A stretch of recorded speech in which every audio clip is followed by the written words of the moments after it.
There's a great sense of identity you feel in knowing your heritage. Knowing makes you understand who you are. Learning about those who came before you, their life, their customs, their traditions, let's call their cultures, open your eyes to who you truly are, gives you self-worth. When slavery was abolished in 1838, the plantation owners on what was then British Guyana needed workers. They turned to the vast Indian subcontinent, bringing close to 239,000 East Indians to these shores. Those people included my family. Who are they? Why did they come here?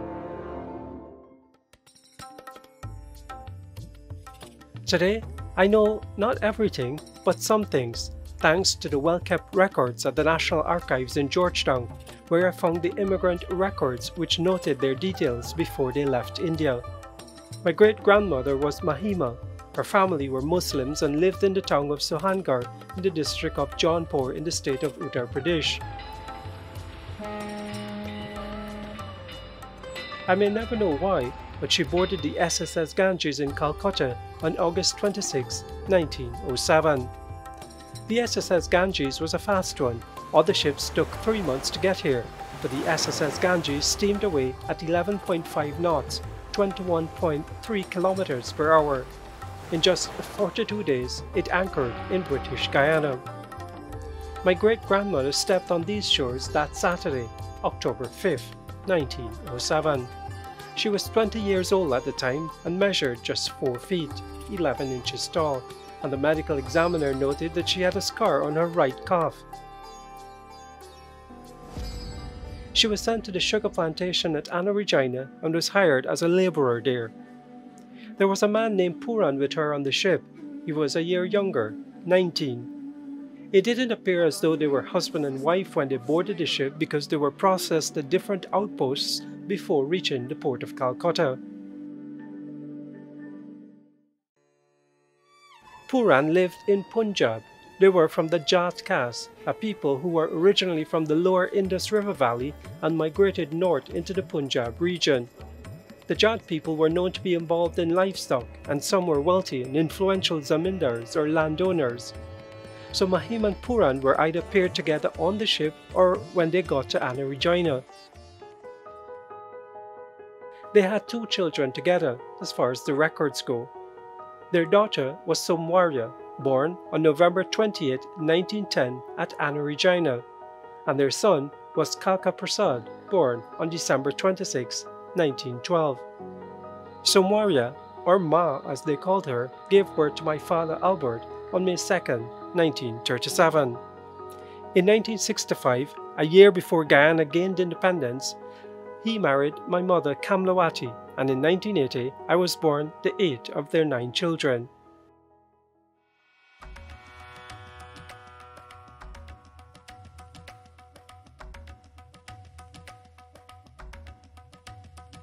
I'm a little settled now, understanding my connection with India. The story of indentureship had always intrigued me. It was only a matter of time for me to visit Highbury, the village where the first group of East Indian immigrants arrived on May 5, 1838, at some 70 years before my great-grandparents arrived.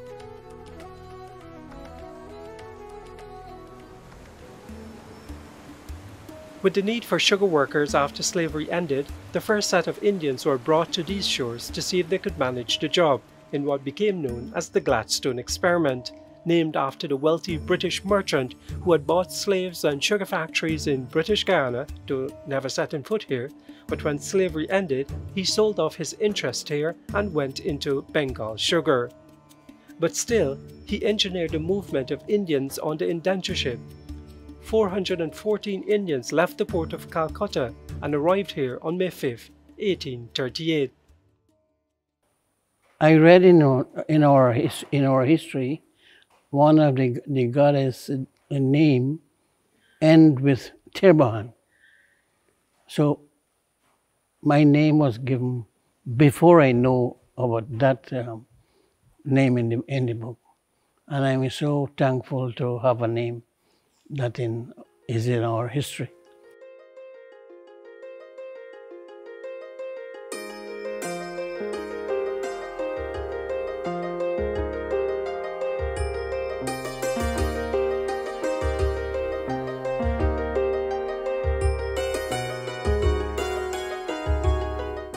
At Highbury, I meet Atendranath Tirbohan, who lives near where the first East Indians stepped foot on Guyanese soil. We had a still in there, straight to the house, straight across the flat there to the river. There was a stelling there. I didn't meet the whole stelling, I meet part of the post. At Highbury, there is little evidence that this was once a thriving sugar plantation. In the family backyard, Mrs. Tirbohan guides me to a small patch they planted. Mr. Tirbohan's family bought a tract of land that once served as the sugar factory decades upon decades ago. There was a train line that come inside here to the factory. When we bought the place, we took out the train line because it was rust and rotten.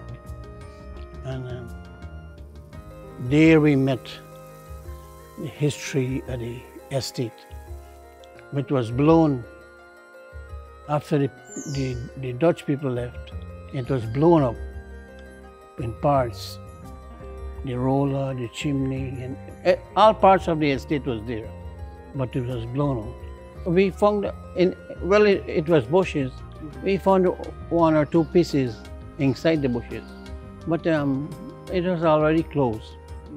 You know, the pond was there, the canal was there, but there were bushes. Mr. Tirbohan's grandfather, one of the later Indian immigrants to Guyana, bought the property. To help pay for the land, remnants of sugar life of the time was removed and sold off. We sold the iron.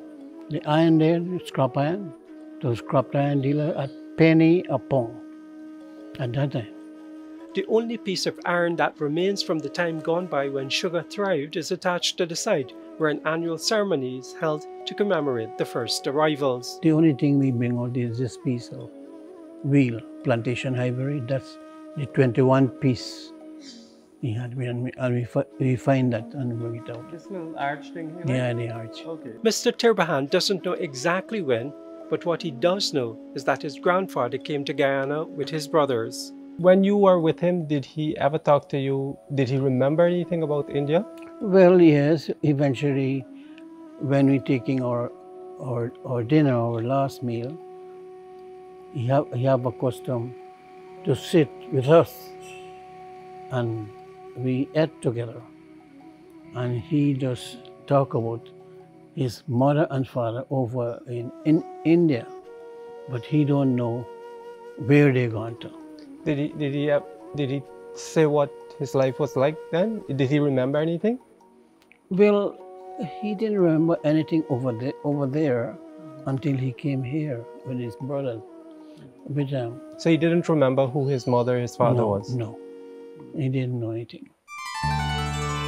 The Tirbohans who came to Guyana were very religious and stuck to their religious traditions. In the morning, 3 to 4 o'clock, we didn't have electric light. We have this handle lamp.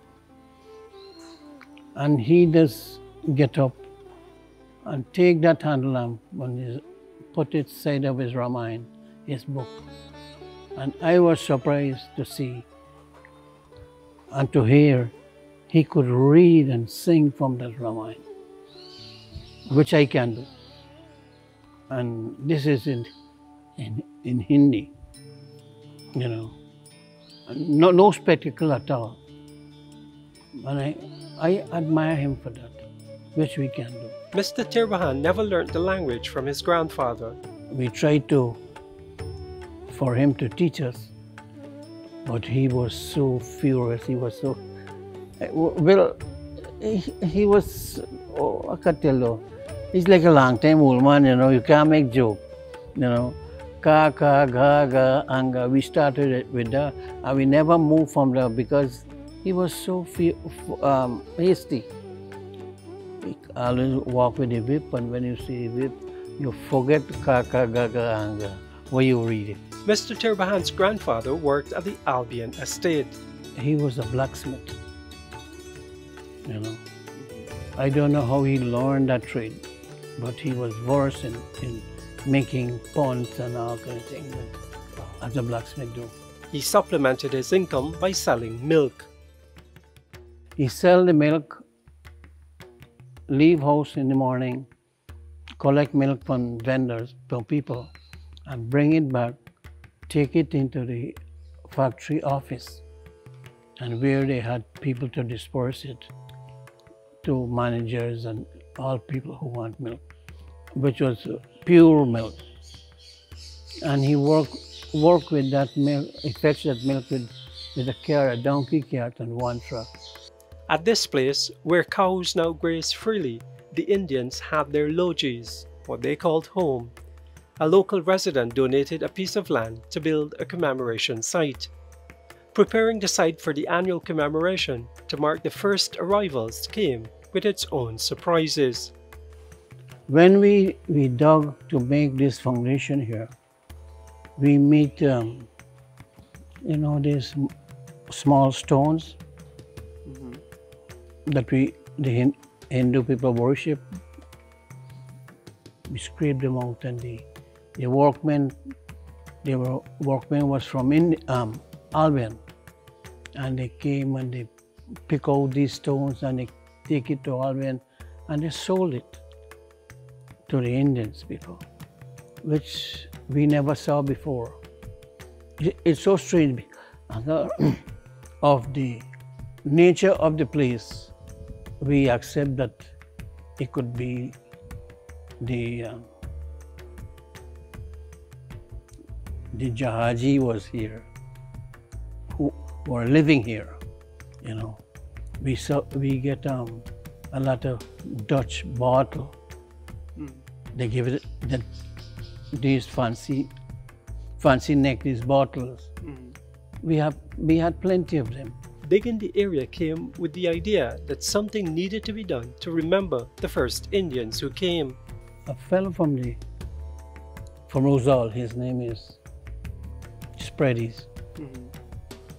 He came up with an idea.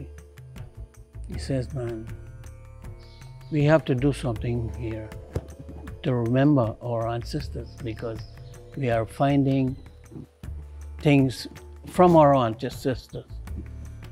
And here we had a meeting under the tree there, five of us. Myself, Chris Jagdev, Maharaj, and two other people. And we came up with a solution that we have to do something. What we only can't tell. Not far from the site is the old family house of the Tirbahans, and though a recent accident limits his movements these days, Atendranath Tirbahan wanted to show us around.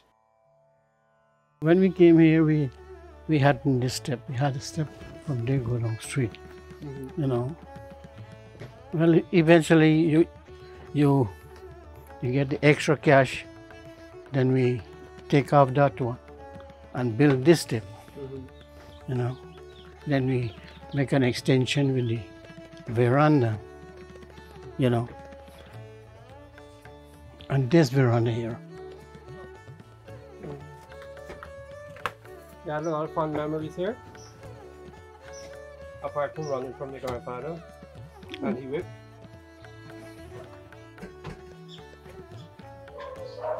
My grandfather, was about 220 pounds now. He was heavy, and I was surprised he can do some things that me can do. Like what? Climb small trees, climb coconut trees. Not too big coconut tree, but he could climb it. Big coconut, make oil, He could do many things that I couldn't do. And catching cow. He don't ride a horse. He run and lasso cows. Which I can do. I didn't think you could make it up there. You can make it? I'm gonna with a tray.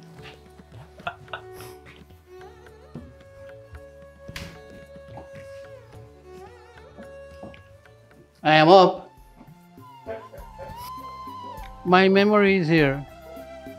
When I got married the first week, I came up here. as my honeymoon. Then after that, life take toll. You know, we start to live in there. Mr. Tirbahan no longer lives here. Recently, he moved to another spot and built a house. Though there is just one patch of sugar cane, the loaded fruit trees tell of a still fertile land that made the plantation owners rich.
Mr. Tirbahan reflects regularly on his grandfather's life and that of the first people who arrived at Highbury. There is no record of the names of those who came on the Whitby and stepped off at Highbury, but many have been fortunate enough to find their relatives who came on later ships. Karen Budram, a senior assistant archivist at the National Archives in Georgetown, is one of them. After helping others, she decided to check the records for her own family history.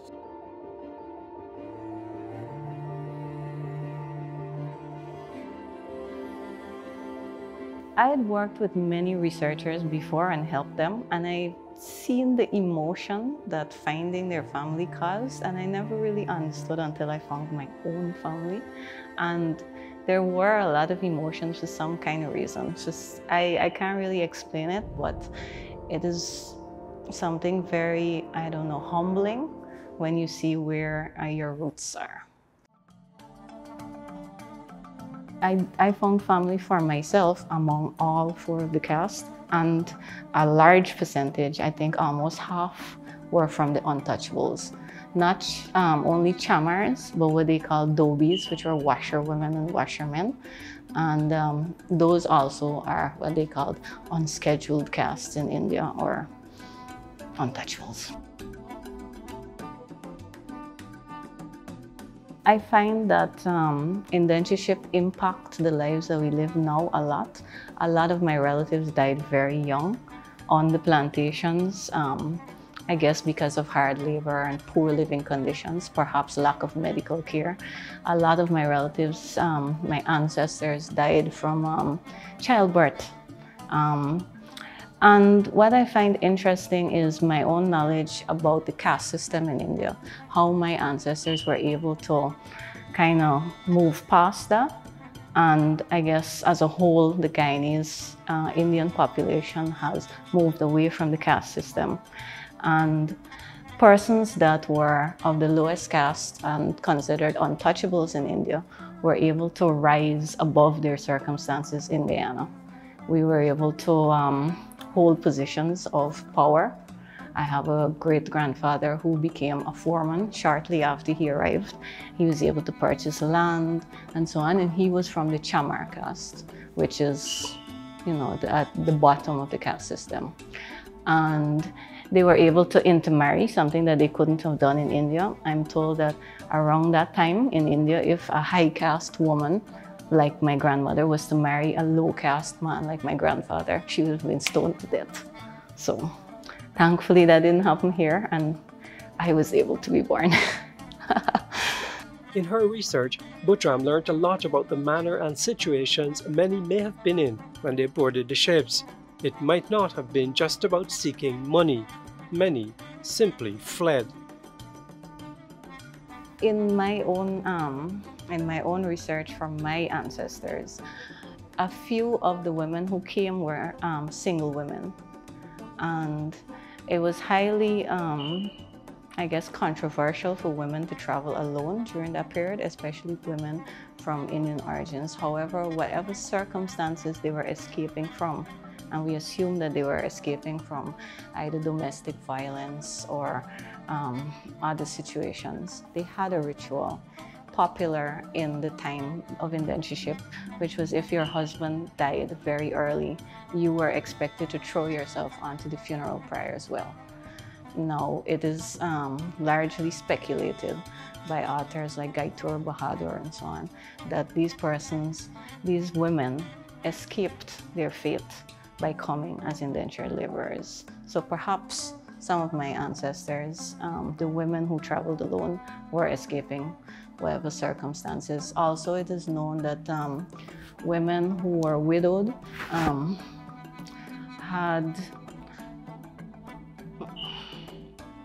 were abused by the family of their spouses after the death of a spouse if they weren't, obliged to throw themselves on the funeral pyre. Just like Budram, many have used the records of the archives to help them find their ancestors. Different persons approach their search in different ways.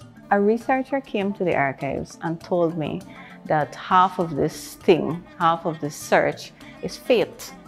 And I thought to myself, okay. My job is very straightforward. You have facts, you have hints, and then you search for it.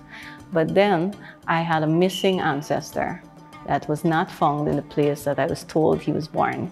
So I had the year, I had his name, and I even had the number for his birth register, but he was not in Berbice. And I flipped the book. I'm very careful turning the pages, so I put my hand gently in the page. It turned out to be Enmore, and I gently heaved it across. And as I put the book gently down and looked at the page, there was his name, right where my hand was, born in Enmore. And it was him because I was able to use that and verify with the number and everything with his kids' information. So some of it is fate, apparently, and luck. The most important documents that provide details about who the Indians were is the immigration certificates by which a medical examiner certified the workers as fit for travel to British Guyana. What I find most interesting about the immigration certificate is that it tells you if they had a bodily mark or not. So the indentured immigrant, they would have commenced their journey. Now, when they arrive in Guyana, I assume that they would present these immigration certificates. And the information will then be entered into a next document, which is known as a ship register. So one immigration certificate, which is basically one ship, can contain the maximum of 500 to 600 indentured immigrants, man, woman, children, and if there was a baby born on board that ship, then it's also documented, like you will see the total. I think within the archives we have at least about 250 to maybe 300 volumes of this particular record. And that amounts to how many certificates? Too much for me to be able to count at this moment, but it's a lot. It's really a lot. So what persons will do with this little piece of document, I would like to consider it like a form of birth certificate. They come, they give us their information, like I am looking for my grandfather Singh. I assume he came on the ship Jason during whatever year. Or he went to plantation and more. But in some cases, they are not aware of what year the person came on. They came from India, or on which ship they came. So what happens? We ask them for the oldest child or children born to that person, and then you kind of go backwards. Or even if they die, you kind of do a backward search we get this piece of document, which I will show you in more details later, and we stamp it stating, this is a true copy of the original, found at the National Archives of Guyana, and they take it to wherever it is that they have to take to complete whatever function it is that they have to do. Once the Indians arrived on the plantation, a new record was drawn up, providing further details. It shows you the estate in British Guyana, be it in whichever county, Demerara, Berbice, or Essequibo, the indentured immigrant was assigned. It shows you the date of indentureship, its commencement. In this case, they left India in 1891. They would have started their date of indentureship in 1892. Now that will take them approximately 5 years. It shows you to which estate they were allocated, if they were married, the marriage number and the year, if they were transferred, to which estate they were transferred, and the year in which they received their certificate of exemption as when their indentureship period would have ended. It also gives you additional information as if the indentured immigrant would have died, and the year, or if they would have returned to India, the ship in which he or she would have returned, the year, and any other information. After 1838, Indian immigration was stopped the following year and restarted in 1845. It was suspended 3 years later and continued uninterrupted from 1851 until the First World War, ending in 1917. Within this 80-year period, roughly 238,979 Indians landed in what was then British Guyana from the ports of Calcutta and Madras, with around 65,538 labourers returning to India. By 1970, Indians comprised 42% of the Guyanese population. Indian indentured workers came largely from North India, with smaller batches coming from the Tamil and Telinga districts in the Madras or Chennai presidency. Hardly any emigrant was shipped to the West Indies from the port of Bombay, today Mumbai. A notice to intending immigrants to Demerara, British Guyana promised them light work, good wages for certain types of work, and employment for their children. The Indians were fooled. On the plantation, Indians and other groups were controlled largely by the labor and vagrancy laws, which reduced workers to a state of helplessness and dependence. My great-grandmother Mahima and my great-grandfather Puran may have been among them. I have seen pictures depicting the arrival of the Indians, showing them carrying a bundle on their head. These usually contained items they thought would have been absolutely needed for their new life. Perhaps spices, herbs, clothing, all the things including murtis they used in worship, and religious texts and utensils. I will never know why my grandparents came here, what they brought with them, what struggles they endured. I hope their joys though included their children, including my grandmother Sumwaria, who gave birth to my father. My life and that of others who are descendants of the Indians who came here are linked to the history of their home, India, and Highbury will continue to be a reminder that those who came worked hard, toiled, built families and communities, and contributed to the development of this country. We all look at life differently.